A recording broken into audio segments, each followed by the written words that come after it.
All right, family and friends, so here we are looking at the Sig Veritas 10.5 inch 5.56 1.7 twist pistol today.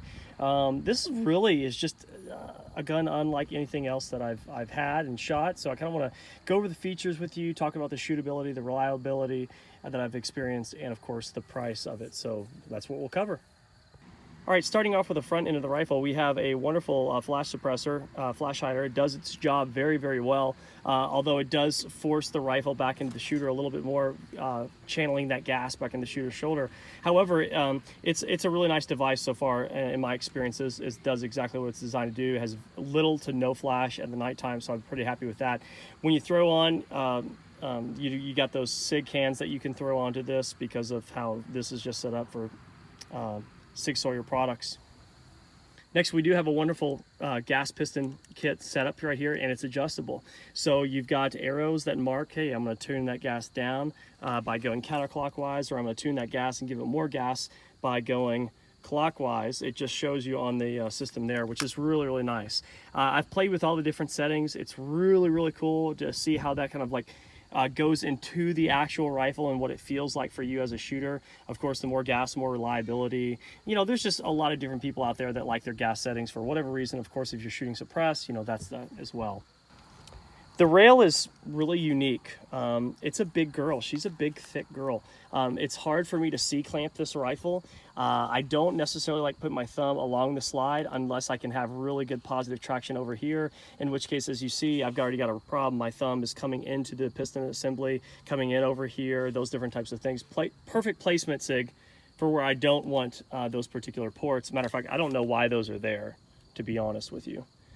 So we've got, this makes sense because we want to adjust our gas, but this doesn't make any sense. It's just a big opening.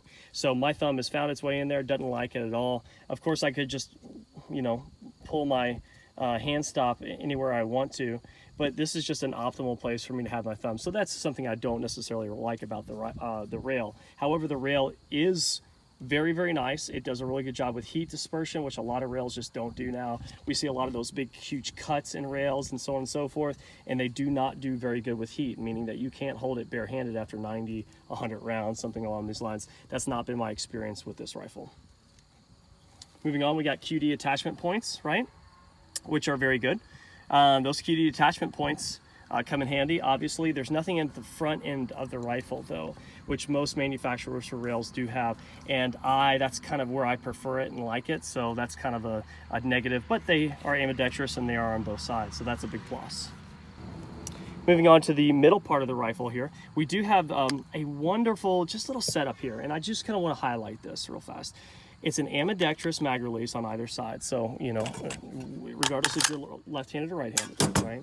The problem is that you don't have an ambidextrous release, as you see over here. You don't have an ambidextrous bolt release, which is okay, I guess.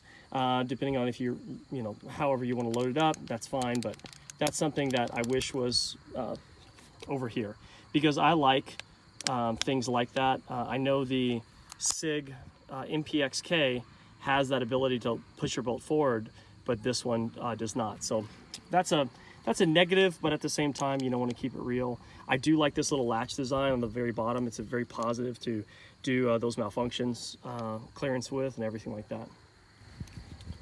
So now I want to show you the bolt carrier assembly and how this all works with each other. As you see, we don't have a working bolt carrier or buffer assembly, excuse me. That doesn't work. So this means that you can fold the pistol and still shoot the pistol, because the actually spring tension is located in the upper receiver, which is great, and doesn't go into the lower receiver. It doesn't go into the buffer assembly. So that's the traditional buffer assembly of where that would be. This is really cool. I've not had any malfunctions or poor experiences with reliability with this. This has been great, in fact. As you can see, it's very worn because we put 2,000 rounds to this gun. We've not had a single malfunction in 2,000 rounds, and that's something that's really I've been proud of.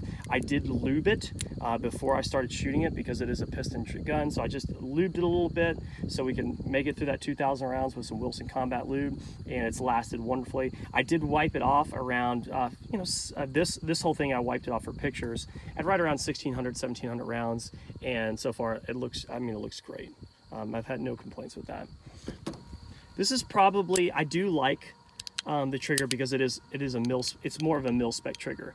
It is like this 2-stage, but it's not a,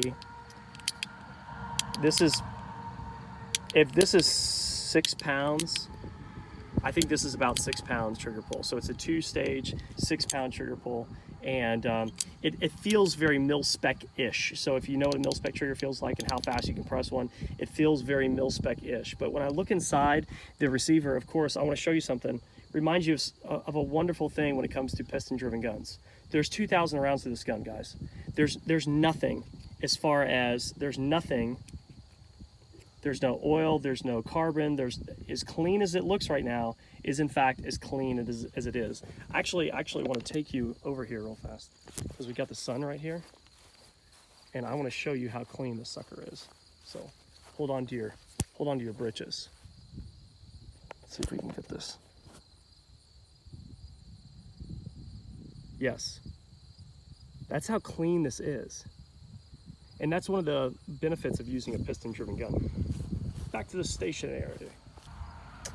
So as a person that doesn't like to clean guns very often, you can imagine why I like piston-driven guns. However, piston-driven guns are just, they hit a little harder, I think. I think that managing a recoil on them is a little bit more challenging, but it's not anything to write home about. The accuracy on piston-driven guns tends to be a little bit lower. From my experience, I think DI guns are a little bit more accurate. I don't know why that is. Maybe somebody can fill me in, but those have just been my experiences in the past. Now, one of the things that I will say about this rifle is that I do like how smooth it feels when I rack this gun back. Now, if you're like me and you got a number of ARs, you'll notice that there are some, this is just so, it feels so nice and tight, but at the same time, it feels very, it just feels like it's lubed, but it's really not. It's just, I guess, the internal coatings that SIG gives on their upper receivers that makes it feel that way. But when we move on, it's just a typical dust cover, nothing that's really cool. But this whole assembly area, this whole forward assist assembly area, this is actually really different and interesting. Now, I don't know what makes it different. I just know that my general observation, my spider senses tingle when I look at this, because I'm like, yeah, that's not like anything else I've ever seen. So that is interesting. Not had to use it, obviously, because the bolt just falls back right in place, but they do have it there for their purposes and whatever reasons. And now I want to show you one of the cool things that makes this pistol, excuse me, what a great pistol. It's got a phase 5 assembly on here with this just a folding assembly and the SIG buffer, or the SIG pistol brace. What's great about this is that you can just push this up, it's under spring tension, folds right down and locks into place, and then you can start shooting like that if you need to, in addition to a bag, car gun, whatever. And then once you're ready to use it again, you just pick it back up. It just locks into place, and then you can go about annoying people who don't know anything about ATF laws and shouldering pistols. Now let's talk about this pistol brace, because this pistol brace is actually, even though it looks ugly and I don't like the look of it, I do like the feel of it. So when it's placed against my chest, and when I do go to cheek the gun and I go to actually run rounds really fast down this sucker, there's not a lot of flexing that's going on. There is a little when you get under it, but when you're right on top of that buffer assembly and you get your mass behind that gun, this really doesn't move or flex without considerable amounts of effort. I've not found it really like bouncing around in my shooting or anything like that, although this gun moves into me pretty quickly, or moves into me more so, it doesn't really bother me. All right, now that we looked at some of the features of the rifle, I do want to talk to you about my experiences with it. Reliability, no issues whatsoever. I've had two instances in which the bolt didn't lock back after the last round of the magazine. Now, I don't remember what magazines that they were. It's just something that I remembered once. It happened again when I was testing it again, but that's been in 2,000 rounds. So for some people, that's a deal breaker. Some people it's not, but I just want to report honestly my findings. Maybe just magazines. I have a lot of worn magazines, a lot of worn E-mags and P-mags, so that may be a thing as well. What kind of accuracy do you get out of it, Barrett? Well, at 100 yards, here's a 5-shot group off of a Romeo 4H. Now, the Romeo 4H is a fantastic optic. I would like, if you were to tell me about SIG optics and say, hey, they're great, I would be like, you're a retard. But no, I've actually, after spending several months with the Romeo 4H and putting on a number of different guns, I really do dig it. Now, you have to understand I'm not the world's best shooter in the world, but I'm just gonna hold you up my hand and just kind of show you what I was able to do with a 55 grain bullet. It's Fort Scott Munitions brush hog round at 100 yards, slow fire. All right, so given everything that we've looked at about this rifle, let's now look at the price, which is probably the biggest con. $1,900 to $2,100 depending on where you get, but that's just the SIG name, that's the SIG price tag, you gotta get over it. It's really unlike a lot of different rifles slash pistols that are out there, and I really do dig it. And I did misspeak earlier, I said 10.5 inch, it is an 11.5 inch, so forgive me for that clear discrepancy. Is it worth the money? I think so. I didn't buy it. SIG sent it to me.